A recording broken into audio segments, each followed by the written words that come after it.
हृदय मंदिरामध्ये माता पिता कुलस्वामिनी कुलदेवता गुरु आणि सद्गुरू यांचं स्मरण करून गुरुचरणावरती नतमस्तक होऊन मनोमन प्रार्थना करावी की हे गुरुराया, हे सद्गुरुराया, माझं माझ्या कुटुंबाचं आप्तेष्ट मित्र बांधवांचं विश्वास आणि विश्वातील प्रत्येक जीवाचं कल्याण व्हावं, प्रत्येकाला संकल्प प्राप्त होऊन सर्वोत्तम आशीर्वाद प्राप्त व्हावे. हे गुरुराया, हे सद्गुरुराया, माझ्याकडून त्या प्राणीमात्रांची सेवा व्हावी, नैसर्गिक निर्माण होणाऱ्या सर्व प्रसंगांना सामोरे जाण्याची आत्मिक शक्ती आपण मला प्रदान करावी. माझ्यातील अहंकारी वृत्तीचे उच्चाटन होऊन माझ्याकडे विनम्रता यावी. माझ्याकडून नित्य गुरुसेवा, सद्गुरुसेवा, नामस्मरण, चिंतन, उपासना, यज्ञ, याग, जप, तप, अनुष्ठान, अन्नदान अशा सेवा धर्माचे नित्याचरण तवकृपेने होऊन कोणालाही वाईट वाटेल किंवा दुःख वाटेल अशा स्वरूपाचं कोणतंही वर्तन किंवा वक्तृत्व माझ्याकडून कधी घडू नये.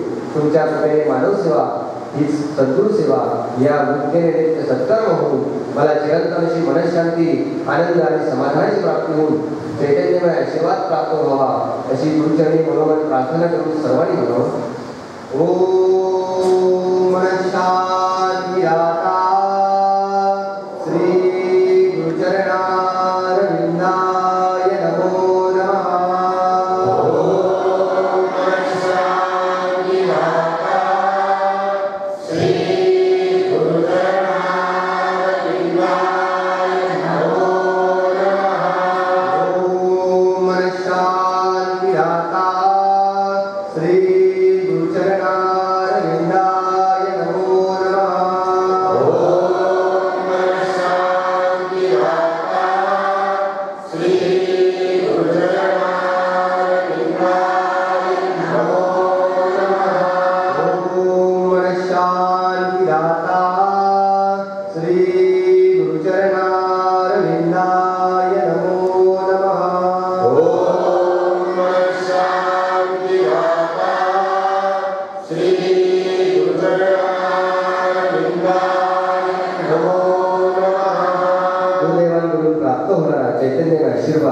सर्वांनी हात उंचावून ग्रहण करावा. गुरुदेवांकडून प्राप्त झालेली मनःशांती, आनंद आणि समाधान ओंजळ भरून घेऊन आपल्या सर्वांना लगावून सर्वांनी म्हणावं. जय गुरुदेव, जय गुरुदेव, जय गुरुदेव,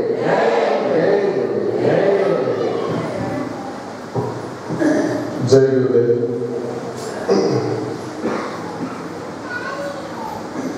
परवा दिवशी सकाळी 9 वाजता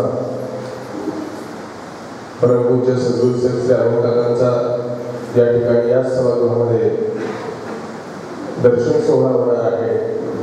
आपल्या आप्तेष्ट मित्र बांधव यांच्या समवेत दर्शन सोहळ्यासाठी सर्वांनी उपस्थित राहावं.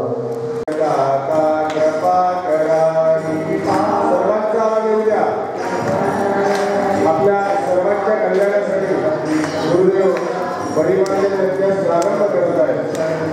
सर्वांचा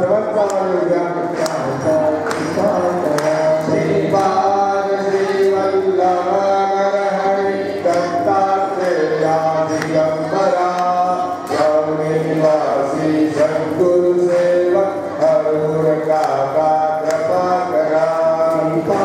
श्री राम मंदिर निर्माण कार्यासाठी ज्यांना देणगी द्यावायची असेल त्यांनी कालवरती देणगी देऊन पावती घ्यावी. ज्यांना मुक्तदान द्यायचं असेल त्यांच्यासाठी राम मंदिराच्या समोर संकल्प निधी दानपेटी ठेवलेली आहे, त्यातही आपण आपलं दान टाकू शकता. बाहेर साहित्य केंद्रावरती पावती पुस्तक आहे, त्याला राम मंदिरासाठी देणगी देऊन आपण सहयोग करावा. श्रीपाद श्री वल्लभ